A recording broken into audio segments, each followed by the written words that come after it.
ഈ വീഡിയോ കാണുന്ന നിങ്ങളിൽ ചിലരെങ്കിലും എടുത്ത തീരുമാനങ്ങൾ വഴിയിൽ ഉപേക്ഷിച്ചിട്ടില്ലേ? നമ്മളിൽ ഭൂരിഭാഗം ആളുകളും പുതിയ വർഷത്തിലോ അല്ലെങ്കിൽ ഒരു മാസത്തിന്റെ തുടക്കത്തിലോ അല്ലെങ്കിൽ ഓരോ തിങ്കളാഴ്ചയും പുതിയ തീരുമാനങ്ങൾ എടുക്കാറുണ്ട്. പക്ഷെ കുറച്ച് ദിവസം കഴിയുമ്പോൾ എല്ലാം പഴയപടിയാകും. ഇത് നിങ്ങളുടെ മാത്രം കുറ്റമല്ല, ഒട്ടുമിക്ക ആളുകളും ഫേസ് ചെയ്യുന്ന ഒരു പ്രോബ്ലമാണ്. സത്യത്തിൽ ഇത് നമ്മുടെ തലച്ചോറിന്റെ ഒരു പ്രവർത്തന രീതിയാണ്.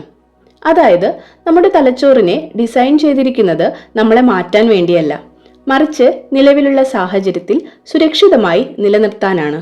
ഇതിനെ ബ്രെയിനിന്റെ സർവൈവൽ മെക്കാനിസം എന്നാണ് പറയുന്നത്. നമ്മളൊരു പുതിയ ശീലം തുടങ്ങാൻ ശ്രമിക്കുമ്പോൾ നമ്മുടെ തലച്ചോറ് അതിനെ ഒരു ഭീഷണിയായി കണ്ട് പഴയ സുരക്ഷിതമായ ശീലങ്ങളിലേക്ക് നമ്മളെ തിരികെ വലിക്കാനായിട്ട് ശ്രമിക്കുന്നു. അപ്പൊ നമ്മൾ എന്തു ചെയ്യും? നമുക്ക് ഒത്തിരി ആഗ്രഹങ്ങളുണ്ട്, ലക്ഷ്യങ്ങളുണ്ട്, ഇതെല്ലാം നേടിയെടുക്കണം. പേടിക്കേണ്ട, അതിനൊരു വഴിയുണ്ട്. നമ്മുടെ തലച്ചോറിനെ നമുക്ക് തന്നെ റീവയർ ചെയ്യാനായിട്ട് സാധിക്കും. ഒരു സ്മാർട്ട് ഫോൺ അപ്ഡേറ്റ് ചെയ്യുന്നത് പോലെ നമ്മുടെ സ്വഭാവത്തെയും ചിന്തകളെയും അപ്ഡേറ്റ് ചെയ്യാൻ ന്യൂറോ സയൻസ് പറയുന്ന ചില രഹസ്യങ്ങളുണ്ട്. ഇന്ന് നമ്മൾ സംസാരിക്കാൻ പോകുന്നത് എങ്ങനെ സയന്റിഫിക്കായി നമ്മുടെ മനസ്സിനെ മാറ്റിയെടുക്കാം എന്നതിനെ കുറിച്ചാണ്. നമ്മുടെ തലച്ചോറിൽ 86 ബില്യൺ, അതായത് 8600 കോടി ന്യൂറോണുകൾ ഉണ്ട്. തലച്ചോറിലെ ഓരോ ന്യൂറോണുകളും മറ്റായിരക്കണക്കിന് ന്യൂറോണുകളുമായി ബന്ധപ്പെട്ടിരിക്കുന്നു.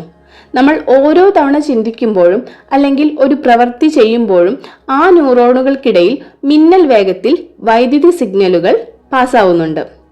ഒരു ദിവസം ശരാശരി 60,000 മുതൽ 70,000 വരെ ചിന്തകളാണ് ഒരു മനുഷ്യന്റെ മനസ്സിലൂടെ കടന്നു പോകുന്നത്. ഇതിൽ പ്രധാനപ്പെട്ട കാര്യം എന്താണെന്ന് അറിയാമോ? ഇതിൽ 90% ചിന്തകളും തലേ ദിവസം നമ്മൾ ചിന്തിച്ച അതേ കാര്യങ്ങൾ തന്നെയാണ്. അതായത് നമ്മൾ അറിയാതെ തന്നെ ഒരേ പാതയിലൂടെ വീണ്ടും വീണ്ടും സഞ്ചരിച്ചു കൊണ്ടിരിക്കുന്നു. ചിലരെല്ലാം കഴിഞ്ഞ ആഴ്ചയിലെ, കഴിഞ്ഞ മാസത്തിലെ അല്ലെങ്കിൽ കഴിഞ്ഞ വർഷം ചിന്തിച്ച അതേ ചിന്തകളിലൂടെയാണ് ഇപ്പോഴും കടന്നു പോകുന്നുണ്ടാവുക. അതായത് നമ്മൾ അറിയാതെ തന്നെ ഒരേ പാതയിലൂടെ തന്നെ വീണ്ടും വീണ്ടും സഞ്ചരിച്ചു കൊണ്ടിരിക്കുകയാണ്. ഇത് വളരെ എളുപ്പമുള്ള ഉദാഹരണമായി ഞാൻ നിങ്ങൾക്ക് പറഞ്ഞു തരാം. നമ്മുടെ തലച്ചോറിൽ കോടിക്കണക്കിന് ന്യൂറോണുകൾ ഉണ്ട് എന്ന് ഞാൻ ഓൾറെഡി പറഞ്ഞല്ലോ. നമ്മളൊരു കാര്യം ആവർത്തിച്ച് ചിന്തിക്കുമ്പോഴോ ചെയ്യുമ്പോഴോ ഈ ന്യൂറോണുകൾ തമ്മിൽ ഒരു പാത രൂപപ്പെടും, അതായത് ഒരു ന്യൂറൽ പാത്വേ. ആദ്യമായി നമ്മൾ സൈക്കിൾ ചവിട്ടുമ്പോൾ നമുക്ക് വളരെ ബുദ്ധിമുട്ടായി ഫീൽ ചെയ്യും. എന്നാൽ ശീലമായി കഴിഞ്ഞാൽ നമ്മൾ ചിന്തിക്കാതെ തന്നെ അത് ചെയ്യുന്നു. ഇവിടെ തലച്ചോറിൽ ഒരു സൈക്ലിംഗ് പാത രൂപപ്പെട്ടു കഴിഞ്ഞിരിക്കുന്നു. ഇന്ന് നമ്മൾ ചെയ്യുന്ന ഒട്ടുമിക്ക കാര്യങ്ങളും, അതായത് നമ്മുടെ ഡെയിലി ഹാബിറ്റുകളെല്ലാം വളരെ വലിയ എഫേർട്ട് ഇല്ലാതെ നമ്മൾ ചെയ്യുന്നതായിരിക്കും. അതിന് കാരണം ഈ ന്യൂറൽ പാത്വേ ആണ്.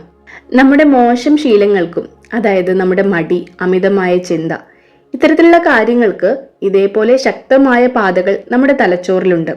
അത് മാറ്റണമെങ്കിൽ പുതിയ പാതകൾ നിർമ്മിക്കുകയേ വഴിയുള്ളൂ. ഈ പുതിയ പാതകൾ നിർമ്മിക്കുന്ന പ്രോസസ്സിനെയാണ് ന്യൂറോപ്ലാസ്റ്റിസിറ്റി എന്ന് പറയുന്നത്. അതായത് നിങ്ങളൊരു ഇടതുറന്ന കാട്ടിലൂടെ നടക്കുകയാണ് എന്ന് വിചാരിക്കുക. ആദ്യമായി നടക്കുമ്പോൾ അവിടെ വഴിയില്ല, മുൾച്ചെടികളും പുല്ലും വകഞ്ഞു മാറ്റി വേണം നിങ്ങൾക്ക് പോകാനായിട്ട്. ഇത് തുടക്കത്തിൽ വളരെ ബുദ്ധിമുട്ടുള്ള കാര്യമായിരിക്കും. എന്നാൽ നിങ്ങൾ ദിവസവും അതേ വഴിയിലൂടെ തന്നെ നടന്നാൽ കാലക്രമേണ അവിടെയുള്ള പുല്ലുകളെല്ലാം നശിക്കുകയും മണ്ണ് തെളിഞ്ഞ് ഒരു വ്യക്തമായ പാത രൂപപ്പെടുകയും ചെയ്യും. പിന്നീട് നിങ്ങൾക്ക് ചിന്തിക്കാതെ തന്നെ ആ വഴിയിലൂടെ വേഗത്തിൽ നടക്കാം. നമ്മുടെ തലച്ചോറിലെ ന്യൂറൽ പാതകളും ഇതുപോലെയാണ്. ഓരോ കാര്യവും ആവർത്തിക്കുമ്പോൾ ആ പാത സൂപ്പർ ഹൈവേ പോലെ ശക്തമാകുന്നു. നമ്മുടെയൊക്കെ പ്രശ്നം തുടങ്ങുന്നതും ഇവിടെ നിന്ന് തന്നെയാണ്. നമ്മുടെ തലച്ചോറിന് നല്ല ശീലം ഏതെന്നോ ചീത്ത ശീലം ഏതെന്നോ ഉള്ള വ്യത്യാസം അറിയില്ല. അതിനാകെ അറിയുന്നത് അതിന് പരിചയമുള്ള പാത മാത്രമാണ്, ദ ഫെമിലിയർ പാത്ത്. നിങ്ങളൊരു ഓവർ തിങ്കറാണോ? ഒരു പ്രശ്നത്തെക്കുറിച്ച് നിങ്ങൾ വീണ്ടും വീണ്ടും വേവലാതിപ്പെടുമ്പോൾ തലച്ചോറിൽ ആശങ്കയുടെ ഒരു വലിയ ഹൈവേ തന്നെ നിങ്ങൾ നിർമ്മിക്കുന്നുണ്ട്. പിന്നീട് ചെറിയ പ്രശ്നങ്ങൾ ഉണ്ടായാൽ പോലും നിങ്ങളുടെ മനസ്സ് ഓട്ടോമാറ്റിക് ആയിട്ട് ആ ഹൈവേയിലൂടെ ഓടിത്തുടങ്ങും. നിങ്ങളൊരു മടിയുള്ള ആളാണോ? ഒരു ജോലി മാറ്റിവെക്കുമ്പോൾ അല്ലെങ്കിൽ ഒരു ചെറിയ സ്ട്രെസ് പോലും മാറ്റിവെക്കുമ്പോൾ ലഭിക്കുന്ന താൽക്കാലിക ആശ്വാസം നിങ്ങളുടെ ബ്രെയിൻ ആസ്വദിക്കുന്നുണ്ട്. ഇത് ആവർത്തിക്കുമ്പോൾ ജോലി എന്ന് കേട്ടാൽ പോലും ഓടിപ്പോകുന്നത് നിങ്ങളുടെ ബ്രെയിനിന്റെ സ്ഥിരം റൂട്ടായി മാറും. നമ്മളിലുള്ള പഴയ പാതകൾ പെട്ടെന്ന് മായ്ച്ചു കളയാൻ അത്ര എളുപ്പമല്ല എന്നുള്ളത് സത്യമാണ്. പകരം നമ്മൾ പുതിയ പാതകൾ, പുതിയ ന്യൂറൽ പാത്വേസ് നിർമ്മിക്കണം. ഈ പുതിയ വഴിയിലൂടെ കൂടുതൽ തവണ നടക്കുമ്പോൾ പഴയ വഴി ഉപയോഗിക്കാത്തത് കൊണ്ട് തന്നെ അത് തനിയെ കാടുപിടിച്ചില്ലാതായിക്കോളും. ഇതിനെയാണ് ശാസ്ത്രലോകം ന്യൂറോപ്ലാസ്റ്റിസിറ്റി എന്ന് വിളിക്കുന്നത്. നമ്മുടെ ഉപബോധ മനസ്സിനെ ഓട്ടോ പൈലറ്റ് എന്നാണ് വിളിക്കുന്നത്. ഫ്ലൈറ്റുകളിൽ പൈലറ്റ് തൊടാതെ തന്നെ ഫ്ലൈറ്റിനെ കൺട്രോൾ ചെയ്യുന്ന സംവിധാനമാണ് ഓട്ടോ പൈലറ്റ്. അതുപോലെ നിങ്ങൾ ഓരോ സെക്കൻഡിലും ചിന്തിക്കാതെ തന്നെ നിങ്ങളുടെ ജീവിതം മുന്നോട്ട് കൊണ്ടുപോകുന്നത് നിങ്ങളുടെ ഉപബോധ മനസ്സാണ്. നമ്മുടെ പ്രവൃത്തികളുടെ 95% നിയന്ത്രിക്കുന്നത് ഉപബോധ മനസ്സാണ്. ഫ്രോയിഡിന്റെ ഐസ്ബർഗ് തിയറിയെ കുറിച്ച് കേട്ടിട്ടുണ്ടോ? അതായത് മനസ്സിനെ കുറിച്ച് പറയുമ്പോൾ ഒരു ഐസ്ബർഗിന്റെ ചിത്രം നിങ്ങൾ പലയിടത്തും കണ്ടിട്ടുണ്ടാവും. അതായത് മനസ്സിനെ ഒരു മഞ്ഞുമലയുമായിട്ടാണ് ഉപമിച്ചിട്ടുള്ളത്. അതിന്റെ 90-95% വെള്ളത്തിനടിയിലാണ്. നമ്മുടെ മനസ്സും ഇതുപോലെ തന്നെയാണ്. നമ്മൾ ബോധപൂർവം ചിന്തിച്ചു ചെയ്യുന്ന കാര്യങ്ങൾ, അതായത് കോൺഷ്യസ് മൈൻഡ് പ്രവർത്തിക്കുന്നത് വെറും 5% മാത്രമാണ്. ബാക്കി 95% പ്രവൃത്തികളും നിയന്ത്രിക്കുന്നത് വെള്ളത്തിനടിയിലുള്ള ആ വലിയ ഭാഗമാണ്. അതായത് നമ്മുടെ സബ് കോൺഷ്യസ് മൈൻഡാണ്. കുറച്ച് റിയൽ ലൈഫ് എക്സാമ്പിൾസിലൂടെ നിങ്ങൾക്കിത് ഈസിയായി പറഞ്ഞു മനസ്സിലാക്കി തരാം. നമ്മൾ ഡ്രൈവിംഗ് ആദ്യമായി പഠിക്കാൻ പോകുമ്പോൾ ക്ലച്ചും ഗിയറും ബ്രേക്കും എവിടെയാണെന്ന് ഓരോ നിമിഷവും ചിന്തിക്കേണ്ടി വരും. അതായത് അതിനുവേണ്ടി നമ്മളൊരു കോൺഷ്യസ് എഫേർട്ട് എടുക്കേണ്ടതായി വരും. എന്നാൽ കുറച്ചു നാൾ കഴിയുമ്പോൾ നിങ്ങൾ അടുത്തുള്ള ആളുമായി വളരെ കൂളായി സംസാരിച്ചുകൊണ്ടും ഒരു പാട്ട് കേട്ടുകൊണ്ടും വളരെ എഫേർട്ട്ലെസ് ആയി ഡ്രൈവ് ചെയ്യാനായി തുടങ്ങും. ഈ സമയത്ത് ഗിയർ മാറ്റാനൊന്നും നിങ്ങൾ ചിന്തിക്കുന്നില്ല. അത് നിങ്ങളുടെ ഉപബോധ മനസ്സ് സ്വയം ചെയ്യുന്നു. ഇനി നമ്മുടെയൊക്കെ ഫോൺ ഉപയോഗം. രാവിലെ കണ്ണ് തുറക്കുമ്പോൾ തന്നെ നമ്മൾ ചിന്തിക്കാതെ തന്നെ കൈ നീട്ടി ഫോൺ എടുക്കുന്നു. ഇൻസ്റ്റഗ്രാം ഐക്കൺ എവിടെയാണെന്ന് നോക്കാതെ തന്നെ നമ്മുടെ വിരൽ അവിടെ പോയി അമരുന്നു. ഇതെല്ലാം നമ്മുടെ ഉപബോധ മനസ്സിൽ പതിഞ്ഞ ഒരു റൂട്ടീനാണ്.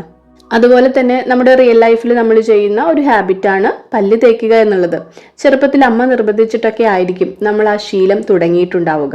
നമ്മൾ രാവിലെ ബ്രഷ് ചെയ്യുമ്പോൾ ഏത് പല്ലിൽ നിന്ന് തുടങ്ങണം, എങ്ങനെ ചലിപ്പിക്കണം എന്നൊന്നും നമ്മൾ ചിന്തിക്കാറില്ല. കാരണം അത് വർഷങ്ങളായി നമ്മുടെ ഉപബോധ മനസ്സിൽ പ്രോഗ്രാം ചെയ്യപ്പെട്ടതാണ്. മനസ്സിനെ കുറിച്ച് ഇത്രയും മനസ്സിലാക്കിയ സ്ഥിതിക്ക് ജീവിതത്തിൽ മാറ്റം കൊണ്ടുവരണ്ടേ?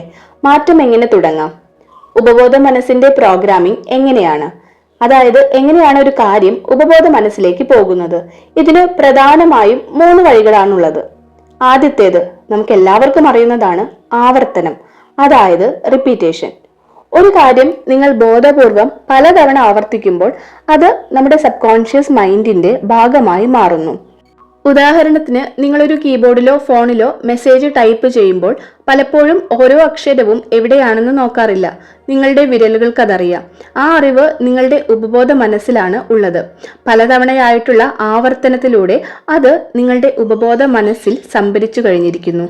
നമ്മുടെ ഉപബോധ മനസ്സ് ഒരു കാര്യത്തെ സത്യമായി സ്വീകരിക്കുന്നത് അത് പലതവണ ആവർത്തിക്കുമ്പോഴാണ്.